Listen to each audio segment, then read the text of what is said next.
नमस्कार प्रिय दर्शकों, हाजिर हूं मैं वर्ष 2025। कौन सी राशियां हैं जिन्हें इस वर्ष साढ़े साती परेशान करने वाली है?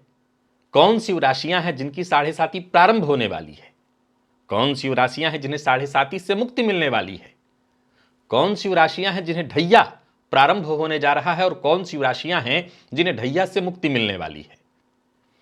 प्रिय दर्शकों, 29 मार्च 2025 को जैसे ही शनिदेव राशि परिवर्तन करके मीन राशि में प्रवेश करेंगे, मीन राशि में उनके प्रवेश करते ही मेष राशि के जातकों को साढ़े साती की प्रथम ढैया, जिसे हम चढ़ती साढ़े साती कहते हैं, प्रारंभ हो जाने वाली है। बारी आती है मीन की, जिन्हें मध्य ढैया शुरू हो जाएगी, साढ़े साती की मध्य ढैया। और कुंभ राशि के लिए यह उतरती साढ़े साती होगी, उतरती ढैया होगी। कर्क और वृश्चिक को वर्तमान समय में ढैया चल रही है, इससे अब इन राशियों को मुक्ति मिलेगी। और साथ ही साथ सिंह और धनु को ढैया लग जाएगी। और साथ ही साथ एक और चर्चा मेरी तरफ से विशेष आपको मिलता है, वो है वृश्चिक राशि, जिनको शनिदेव राशि से पंचम आकर के अपना प्रभाव दिखाएंगे। प्रिय दर्शकों, वर्तमान समय में मकर, कुंभ और मीन, इन तीन राशि के जातकों को साढ़े साती है। अब देखा जाए तो मकर राशि 2025 में 29 मार्च के बाद साढ़े साती से यह राशि अब मुक्त हो जाने वाली है। अब इंतजार करना है 2.5 साल का। 2.5 साल के बाद अब फिर से आपको एक बार ढैया देखने को मिलेगा, लेकिन अभी 2.5 साल का अब आपको मौका मिलेगा यहां। अब देखा जाए तो सबसे पहले हम चर्चा मेष की कर लें।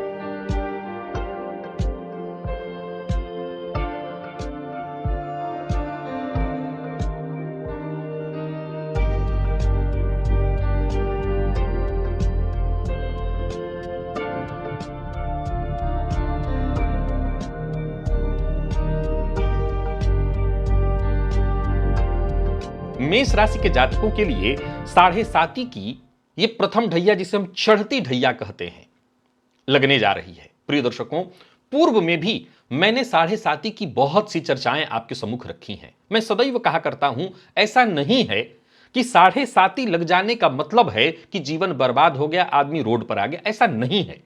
बहुत से लोग हैं जो साढ़े साती में ही बुलंदी छूते हैं, क्योंकि यह बात हमेशा हमें ध्यान रखना है कि शनिदेव जब अपना डंडा घुमाते हैं तो केवल और केवल बर्बाद करने के लिए नहीं, वरन कुछ सिखाने के लिए, कुछ बताने के लिए, सही मार्ग दिखाने के लिए, सही मार्ग पर चलाने के लिए। हां, अगर आपकी जन्म कुंडली में चंद्रमा शनि की युति है, अगर आपकी जन्म कुंडली में शनिदेव चंद्रमा को किसी तरह से देख रहे हैं, चंद्रमा आपका पीड़ित है, याद रखिएगा, साढ़े साती हो, ढैया हो, एक ही ग्रह पीड़ित होता है, वो है चंद्रमा। चंद्रमा खराब है कुंडली में तो साढ़े साती और ढैया निसंदेह विचारणीय हो जाते हैं, यहां पर फिर कष्ट होता है। शनिदेव और चंद्रमा का नवम पंचम एकमात्र ऐसा संबंध है जिसमें साढ़े साती और ढैया का दुष्प्रभाव बहुत कम देखने को मिलता है। अब मेष राशि के जातकों के लिए जो चढ़ती ढैया होगी, इसका जो दुष्प्रभाव देखने को मिलेगा वो क्या है? व्ययाधिक्य, खर्च बढ़ जाएगा। अब शनिदेव आपके लिए कर्मेश और लाभेश होकर के व्यय भाव में जब संचरण करना शुरू करेंगे तो सीधी सी बात है, कार्यक्षेत्र में परेशानियां शुरू होंगी। कार्यक्षेत्र में आपके साथ राजनीति होने लगेगा, उठापटक, इसको दिवालिया योग भी कहते हैं। व्यापारी हैं, आपसे गलत निर्णय होगा और गलत निर्णय के चलते आपका धन गलत जगह पर लग जाए, जिसका दुष्परिणाम आपको देखने को मिलेगा। यहां आपको बहुत सतर्क और सजग हो जाना चाहिए। देखिए, हमेशा यह ध्यान रखिए कि जब साढ़े साती लगेगी तो ऐसा क्या होगा? क्या शनिदेव आएंगे, हाथ पकड़ करके आपको बर्बाद कर देंगे? ऐसा हो ही नहीं सकता। फिर ऐसा क्या होगा कि साढ़े साती में आपको बहुत कष्ट हो? गलती होगी आपसे, आपके द्वारा लिया गया निर्णय गलत होगा, आप जल्दबाजी में निर्णय लेंगे, आप बिना विचारे निर्णय लेंगे। तो मेष राशि के जातकों को कार्यक्षेत्र से संबंधित परेशानी और व्ययाधिक्य की चिंता, यानी खर्च व्यर्थ का व्यय होने लगना, जिसके चलते इस साढ़े साती का पहला प्रभाव देखने को मिलेगा। बारी आती है मीन की, जिसको मध्य ढैया लगने वाली है। यह वो राशि है जिसे सर्वाधिक सतर्कता और सावधानी बरतने की आवश्यकता है। शनिदेव आपके लिए लाभेश और द्वादशेश बनकर के आपकी राशि पर गोचर करना शुरू करेंगे। लाभेश हैं तो आप ये मान करके चलते हैं कि लाभेश हैं तो लाभ भी लाएंगे, लेकिन याद रखिए, छठे से छठा होने के चलते स्वास्थ्य में परेशानियों को दिखाता है और व्ययस होकर के आपकी राशि पर हैं, संभवतः दवा इत्यादि में पैसा जाना, व्यर्थ की परेशानियां, और फिर जब वो 90 दिन का समय आएगा मैं उसकी चर्चा प्रारंभ कर दूंगा आपके लिए। जब आपके नक्षत्र चरण से शनिदेव गुजरना प्रारंभ करेंगे मैं उसकी चर्चा आगे करूंगा आपके लिए। तो ये वो राशि है जिसको सबसे ज्यादा सावधानी बरतनी है। 7.5 का जो दंश झेलना पड़ेगा वो इसी राशि को। अब मैं हमेशा फिर वही बात दोहरा रहा हूं कि जब हम दंश शब्द का इस्तेमाल करते हैं तो बात खड़ा हो जाता है कि डराने का प्रयास किया जा रहा है। नहीं, बताने का प्रयास किया जा रहा है, क्योंकि पहले ही कहा आया हूं कि 7.5 वो दौर है जहां मैंने लोगों को अपनी आंखों से बुलंदी छूते देखा है और वहीं लोगों को बर्बाद होते भी। तो सावधान होना बहुत जरूरी है। अगर आपकी कुंडली में चंद्रमा ठीक है, बहुत पीड़ित नहीं है, शनिदेव सदृष्ट नहीं है, तब तो ठीक है, चिंता की कोई आवश्यकता नहीं। पर सावधान होकर के अगर आप सुरक्षित हो जाते हैं तो इससे बेहतर क्या होगा। तो बहुत सावधानी बरतनी है। अभी और चर्चा होगी आगे, पर सावधानी अभी से शुरू करिए। याद रखिएगा, यह याद आपको रखना है कि कभी भी ग्रह एक दिन में कुछ नहीं कर सकता, करता भी नहीं है। हमेशा याद रखिए कि जब नाटक होता है तो नाटक एक ही दिन में नहीं होता। मंचन से पहले उसका रिहर्सल बहुत पहले से शुरू हो जाता है और तब जाकर के अंत में नाटक देखने को मिलता है। तो रिहर्सल शुरू हो जाएगा, आपको रिहर्सल से पहले सावधानी बरतनी है। कुंभ का जिक्र नहीं है इसमें, गौर करिए। ये जो 5 राशियों का जिक्र लेकर के आपके सम्मुख आया हूं उसमें कुंभ का जिक्र नहीं कर रहा हूं। क्यों? क्योंकि कुंभ की उतरती 7.5 है, ज्यादा चिंता की आवश्यकता नहीं है। कुंभ की उतरती 7.5 है, टेंशन की कोई ज्यादा आवश्यकता नहीं, बस सावधानी बरतनी है। वाणी पर नियंत्रण रख लेना है। बीते दिनों में जो भी परेशानियां आपने देखी हो, अब आपको धीरे धीरे धीरे धीरे उठने का प्रयत्न करना है। सो चिंता की ज्यादा आवश्यकता कुंभ की नहीं है। मीन और मेष दोनों को बहुत सजग रहना है। बीते दिनों मैंने बताया था कि 5 राशियां, जिसमें मैंने सिंह और धनु का जिक्र किया था, जिनके लिए अच्छा रहने वाला है यह वर्ष। अब सवाल उठता है कि जब शनिदेव आपकी राशि से अष्टम में गोचर करेंगे, ढैया का प्रभाव मिलेगा, तो अच्छा कैसे होगा। कई क्षेत्रों में आपके लिए बहुत अच्छा रहने वाला है यह वर्ष। कई क्षेत्रों से आपको लाभ देने वाला है, क्योंकि देव गुरु बृहस्पति का आपकी राशि से दशम, एकादश, ये सारा परिवर्तन आपके लिए बहुत बढ़िया रहने वाला है। राहु सप्तम में रहकर के भी आपके लिए कोई विशेष नुकसान नहीं देंगे। हाँ, दांपत्य जीवन में कलह की स्थिति लाएंगे, जो कि ऑलरेडी थोड़ा बहुत रहता है आपके साथ। शनिदेव से आपको कुछ नुकसान होगा, थोड़ी मानसिक परेशानी रहेगी आपके लिए। शनिदेव कहीं ना कहीं आपको मानसिक रूप से जूझने के लिए बाध्य करेंगे, तो आपको बहुत ज्यादा सावधानी बरत लेनी है। जब मैंने ये कहा कि इस वर्ष की 5 भाग्यशाली राशियां, और उन 5 भाग्यशाली राशियों में मैंने सिंह का जिक्र किया, तो मैंने देखा, मैं जानता हूं कि सिंह को शनि की ढैया लग रही है और ढैया लगने के चलते परेशानी होनी चाहिए, लेकिन मैंने ऐसा नहीं कहा। उसके पीछे का तर्क सुनिए।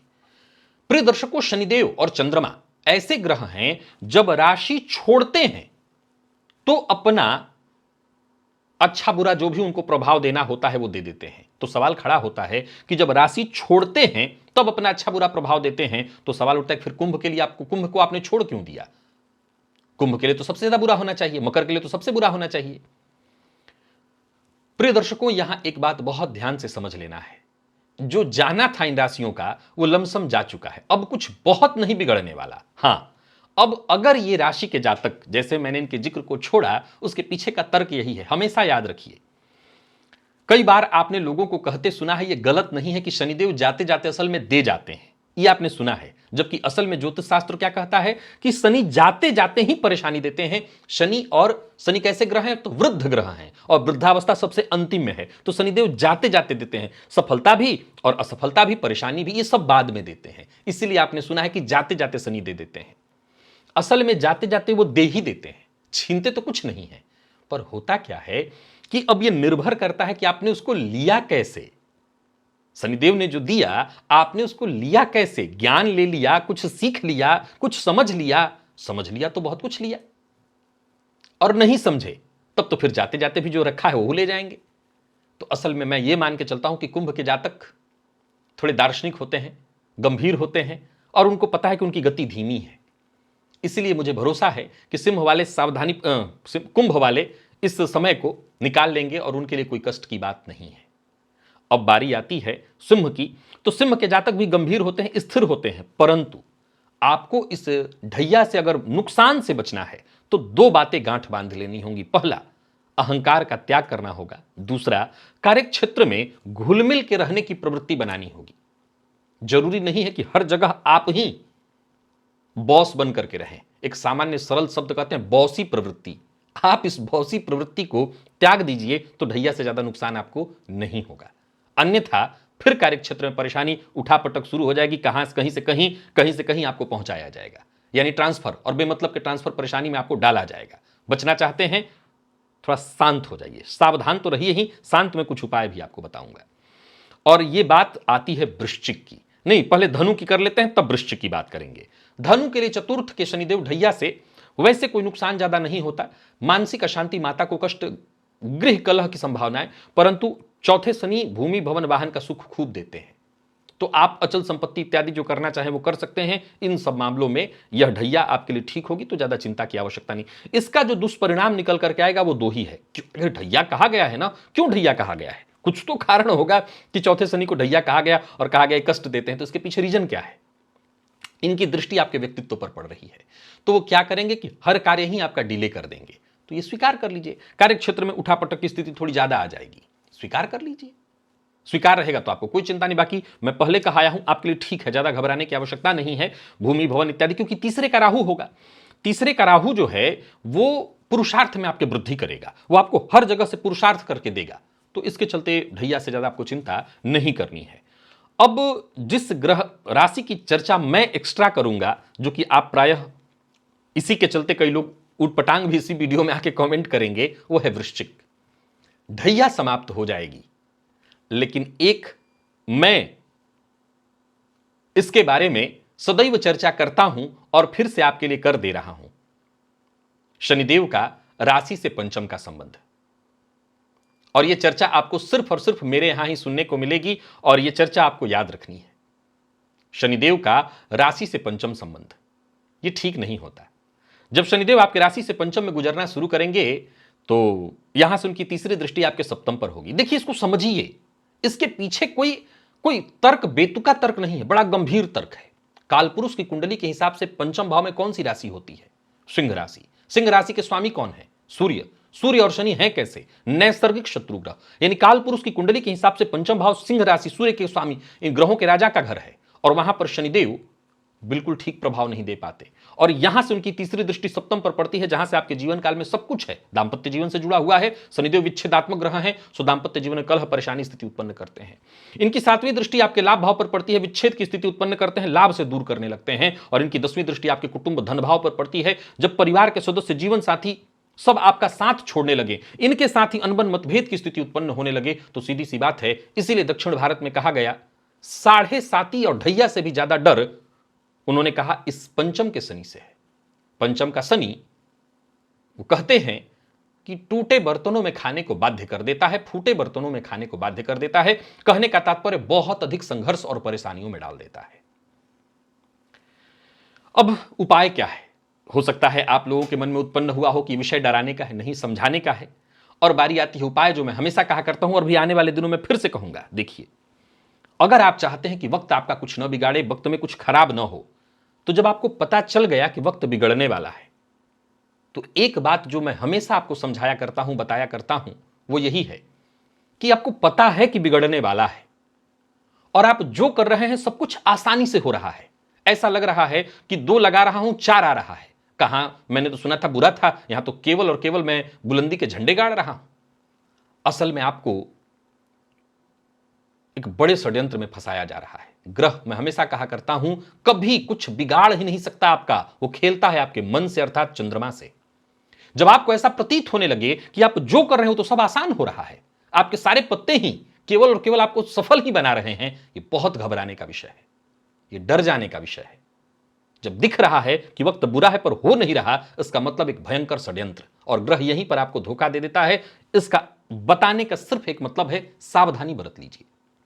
कोई बड़ा इन्वेस्टमेंट भी कर रहे हैं तो बहुत ठोक बजा करके, बहुत सोच समझ करके, सावधानी, सतर्कता में ही आपकी सुरक्षा है। और बाकी उपाय तो मैं हमेशा एक ही कहा करता हूं, हनुमान जी की आराधना, इससे आप बस अलग मत होइए। हनुमान जी को पकड़े रहेंगे, मैंने लोगों को कराया है, लोगों को बताया है, साढ़े साती ढैया में भी वो चैन से आज जी रहे हैं, और सिर्फ हनुमान जी के शरण को पकड़ करके। कोई भी मंदिर पकड़ लीजिए घर के आसपास, हनुमान जी के मंदिर में जाइए, उनका दर्शन करिए, हनुमान जी के मंदिर की साफ सफाई जो आपसे हो सके, कुछ मंदिर में कुछ लगा सकते हो लगाइए। यानी इस दौर में हनुमान जी की शरणागति ही एकमात्र वो मार्ग है जो आपको सुरक्षा प्रदान करने वाली है। बाकी जब ये समय और करीब आएगा, मैं फिर से और गहराई से इसकी चर्चा लेकर के आपके सम्मुख उपस्थित होऊंगा। आज के लिए बस इतना ही, इजाजत दीजिए, पुनः मुलाकात होगी। तब तक के लिए नमस्कार।